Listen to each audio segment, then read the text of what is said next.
चंद्रस्यांतर्गते जीवे लग्नात् केंद्र त्रिकोणगे स्वगेहे लाभगे स्वचे राज्य लाभो महोत्सव।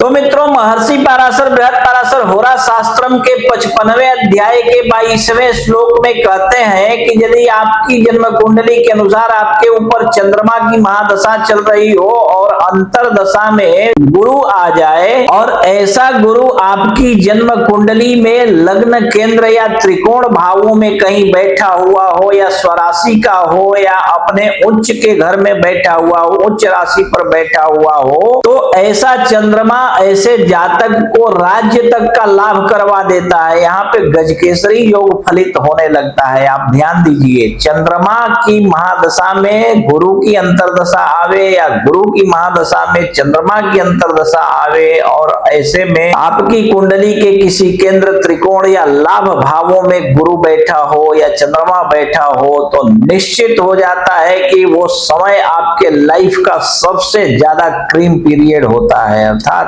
बेहतरीन स्वर्ण काल, जो आपके जीवन में अनेक खुशियां लाता है और अनेकों प्रकार से आपको जो है ना सुख देता है और दुनिया की सारी संपत्ति आपके श्री चरणों में ला करके रख देता है। ठीक है, वस्त्रालंकार भूषाप्ति राज प्रीतिर धनागम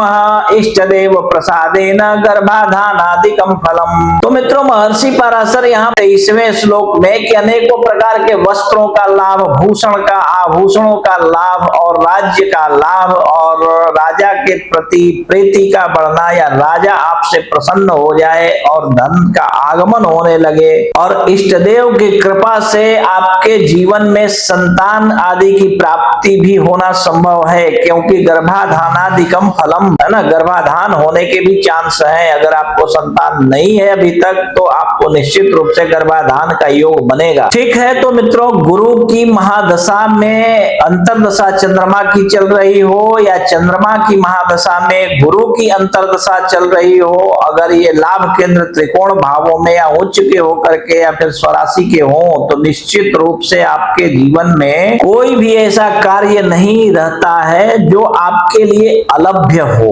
बिल्कुल आपको प्राप्त हो जाती है, कोई भी चीज हो प्राप्त हो जाती है और बिल्कुल सहजता से प्राप्त हो जाती है। ठीक है, तो इसी प्रकार आप भी अपनी कुंडली देखिए और अपने बारे में समझ लीजिए, और यदि इसके बाद भी आपको आपकी कुंडली समझ में न आ रही हो तो आप अपनी कुंडली किसी कुशल श्रेष्ठ विद्वान जो आपके आजू बाजू में रहने वाले हो उनसे दिखाइए, और कोई श्रेष्ठ विद्वान आपको आपके आजू बाजू में न मिले तो आप अपनी कुंडली हमें दिखा सकते हैं। आप देश विदेश कहीं भी रहते हो, फोन कीजिए, फोन पर ही हम आपकी कुंडली देखकर एक एक बात विस्तार पूर्वक समझाकर बतला देंगे। ठीक है।